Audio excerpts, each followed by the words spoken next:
Viewers আসসালামু আলাইকুম। আরও একটা মোটো ব্লগও আপনারা স্বাগতম। আজকে আমি আসলাম স্টেডিয়াম সিলেট স্টেডিয়াম আসলে অনেক শীতল একটা জায়গা, খুব ঠান্ডা। যে জায়গার মাঝে আমরা গরমের সময় প্রচণ্ড গরম যখন থাকে তখন এই আড্ডা দিই, সময় কাটাই, কারণ এই জায়গাটা অনেকটা ঠান্ডা থাকে। পরিবেশ এবং প্রাকৃতিক দিক দিয়ে এই জায়গাটা মোটামুটি আরামের একটা জায়গা।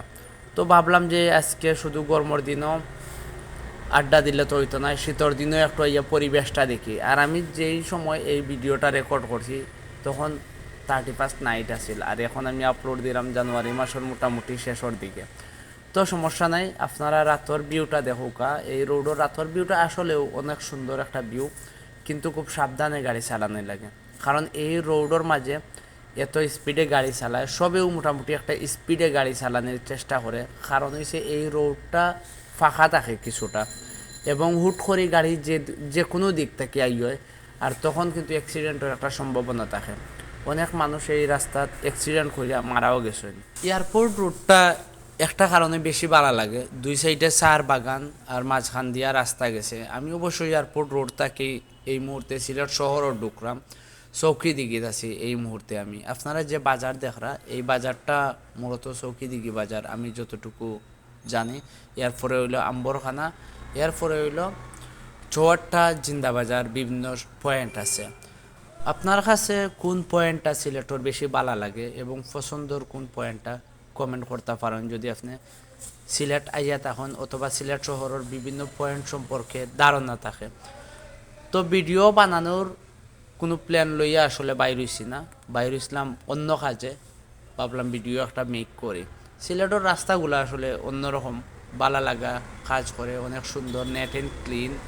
এবং শহরটা ছোটো হওয়ার কারণে বিভিন্ন টাইমে শহরও কিন্তু একটু একটু জাম থাকে, বাট শহরের বাইরে বার হয়ে গেলে আর তেমন একটা জাম টাম নাই, গাড়ি মোটামুটি ফ্রিভাবে চালান যায়, ও হইল কথা। তো আপনারা এই ভিডিওটা কতটুকু এনজয় করলা, কেমন লাগলো, কমেন্ট তো অফকোর্স করবা, সাবস্ক্রাইব করবা আমার চ্যানেলটা, আর লাইক কমেন্ট শেয়ার তো যদি সম্ভব হয় করিয়া দিবা।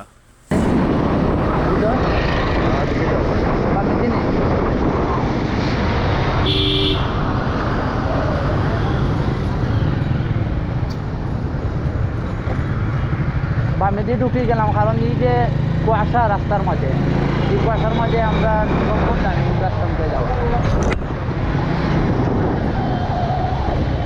এদিকে দেখি বেশি গাড়ি, আর এইতে রাখি দে সাইডে দিয়ে ওটা সাদা ওটা টিপা মারি নানি, সমস্যা নাই। ও ঠিক আছে, ওইলা ঠিক আছে, পারবো।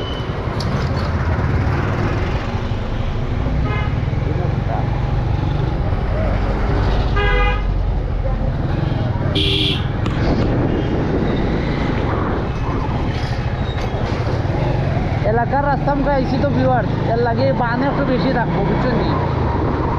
বাংলাদেশের তার স্পিড ব্রেকার পাওয়া ঠিক আছে, মূলত নামই তার স্পিড ব্রেকার, কিন্তু আমরা এটারে বান নামেও চিনি বালাটিকে। আপনারা কি তা নামে চিনেন? কমেন্ট করবা। গাড়ি একটা আটকে গেছে জামল লাগে, জাম